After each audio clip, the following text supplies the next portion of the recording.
Hi, everybody. This is Dan Stolbarger. Welcome to our weekly update regarding things that are transpiring in the Middle East.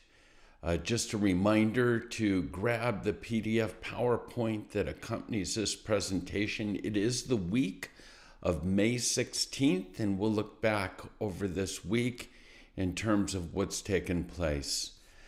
As I mentioned, PowerPoint, PDF available on the YouTube page as a link, or go to our website at holygroundexplorations.com. I always begin with sort of the, as I see it, the questions of our day. And we're going to deal once again with Rafah, with Biden, Blinken, Gallant, Hezbollah.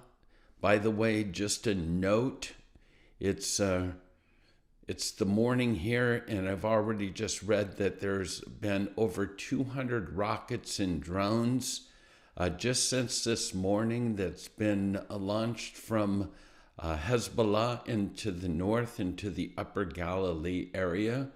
So no doubt we continue to look at all the different facets of this war that's going on. Gaza, Rafah, Lebanon, Syria, and of course, the head of the snake, Iran. So, this week was a week of mourning, remembering, and celebration in Israel. Remembering and mourning and remembering the victims of terror, the fallen IDF soldiers, and then culminating in the celebration of the State of Israel. And I just want to give a warning on this one. You're going to see a slide. I think it's, let me make sure that I've got it here. It's slide number 3. And it's actually from Truman. And as you can read here, Truman, this is his response to the United Nations vote declaring Israel a state. And the government, as it says here, has been informed that a Jewish state's been proclaimed in Palestine, and recognition has been requested by the provisional government thereof. The United States recognizes the provisional government as the de facto authority of the State of Israel. Harry Truman, approved May 14th, 1948. What a document. But I want to remind you that Genesis 12:3 cuts both ways. America has been blessed because of this document of standing with Israel. But what's taken place now in our day, again, as I mentioned, cuts both ways. I'll bless those that bless thee, and I will curse those that curse thee. I'm not sure where the Biden administration stands at this moment. We then move into what we call our news bites. 4 specific ones for this week. The Biden administration has placed the existence of Israel in danger. Why?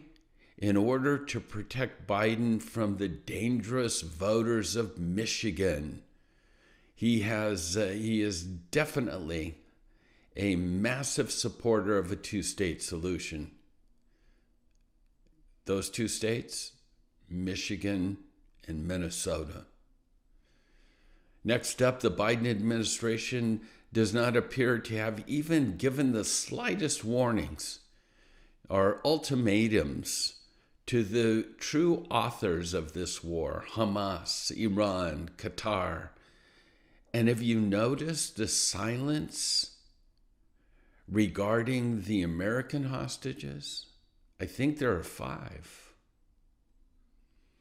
Now, the Hamas terrorists, once again, we have UNRWA coming on the scene. The Hamas terrorists are firing at civilians within an UNRWA facility right next to the United Nations vehicles in Rafah. I've seen the video, and no lie from Antonio Guterres will hide the truth. Make no mistake about it. UNRWA is the arm of the terrorist organization Hamas. And I know my friends in Israel will simply say now the UN and Hamas are the same. And last up, as I mentioned in the As I See It section, hundreds of rockets and drones being launched from the north. This was just given clearance to be released that a Hezbollah drone has struck an IDF Air Force base in the north. It struck on Wednesday, and the IDF just cleared it for publication for today. Not sure what damage is done, but needless to say, things are ratcheting up in the north. And now for our major articles this week. Earlier in the week, we had what's referred to as Biden's bribe.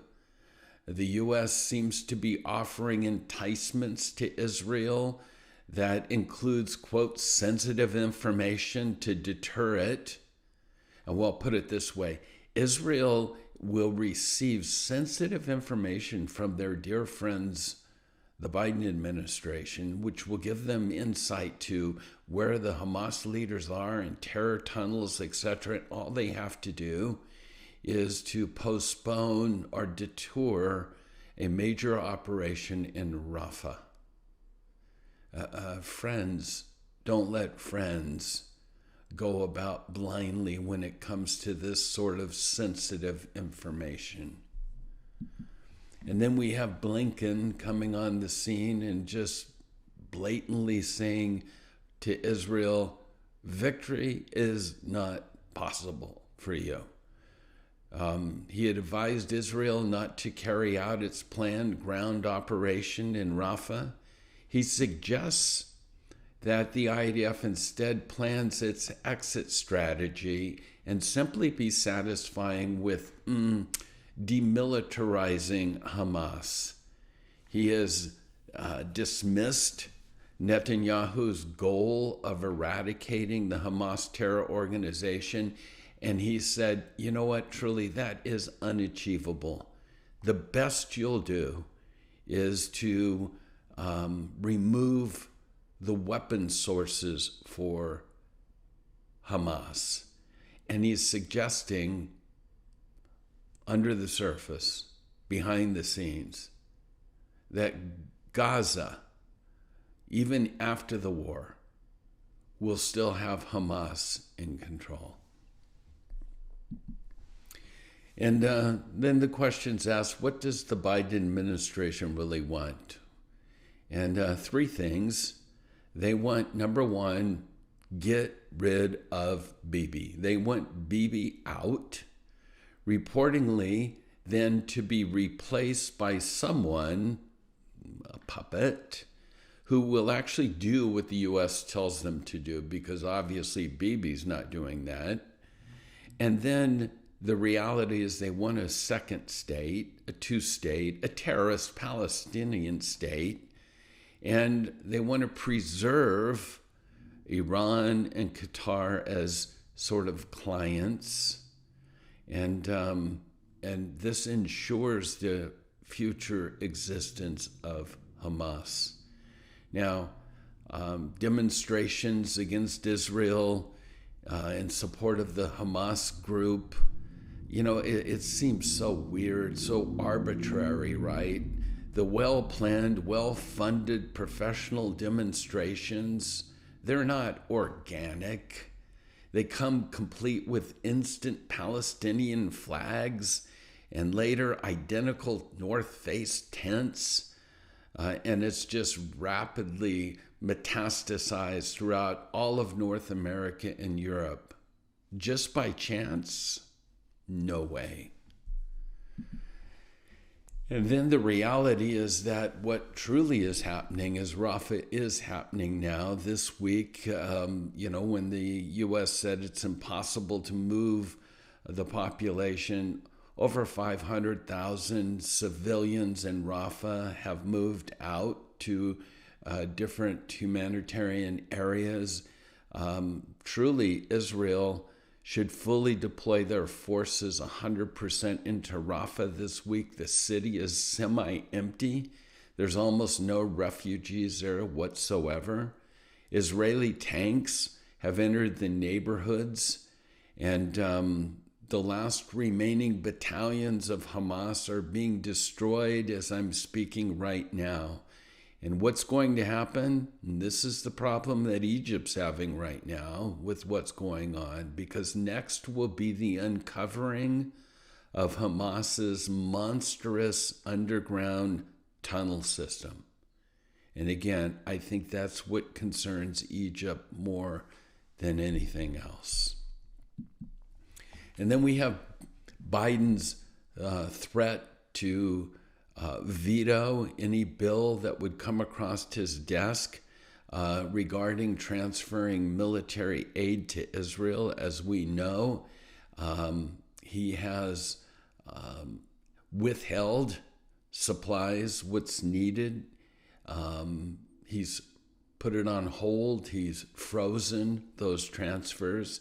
But in order to soften the move in light of the American public, because this is political, as you know, he's just announced that his administration would send Israel aid worth about $1 billion, which would include ammunition for tanks, tactical vehicles, shells, etc. And from Israel's side, while this aid is appreciated, it's not what's needed for the operation in Rafah. And that's the sticking point. The Biden administration is trying to interfere with the IDF's ability to conduct the operation in Rafah to remove these 4 battalions. And then civil war, internal strife. It's not like it doesn't happen in Israel all the time within politics or whatever, but this is a concern. Yoav Gallant seems to be a strong ally for Biden. And now all the rhetoric is what's going to happen post-war, who's going to be in control. And the bottom line is that Gallant is saying he will not support, and this is the defense minister, Israel remaining in control militarily of Gaza. And the truth is that without a heavy hand in Gaza from Israel's military, what has happened in the past will continue to happen in the future. And again, the goal is to take down Netanyahu. Netanyahu's government really has no desire. It's not like they want to rule Gaza. But if there's any other option other than Israeli military control of the Gaza Strip, what's the result of all that's transpired would be to reward Hamas and to basically say October 7th was a victory. And what lessons do that send to the rest of the terrorists in the world? The bottom line is butcher, rape, behead to your heart's content, and you will be richly rewarded. And so in the midst of all this right now, where Blinken and Biden and, of course, now Gallant are saying a no to Israel remaining somewhat militarily involved in Gaza post-war, Netanyahu's response is, quote, "We will not permit Hamastan to become Fatahstan." So in other words, we're not going to let the PA Authority control this. They hate us as much as Hamas does. So we'll have to wait and see how all of this transpired. And then as of this morning, we just read about the tragedy that happened in Jabaliya. 5 Israeli soldiers were killed. Another 7 were wounded with friendly fire. And again, we've listed their names in your PDF notes, and may their memory be a blessing. And then as we wrap up, no big surprise here, but the UN has revealed that the Gaza death toll is almost 50% less. And children that were killed, women and children, 50% less than what was previously reported. You probably haven't heard that. The UN sort of wants to sweep this under the blanket. And again, the last slide says it's a miracle. The UN brings over 11,000 women and children back to life. The UN quietly admits that they overestimated the number of women and children that were previously killed in Gaza. Initial fatalities were, according to the UN, 9,500 women, and now it's been revised to about half that. And then 14,500 children killed. Now that's been revised back down to the 7,000 number, almost half that. And then keep in mind, even with those children, they consider children to be 18 and under. And we know that many of the 16 and 18-year-olds serve in the Hamas military at this time. So once again, a motivated, mixed, and deceptive media. Where are you getting truth from? So that is our report for this week. Until next week, pray for the peace of Jerusalem. Pray for the peace up north. Pray for the innocent victims. And pray that God would reveal himself to Israel in such a way that would draw them even closer to him than ever before. God bless you, and shalom.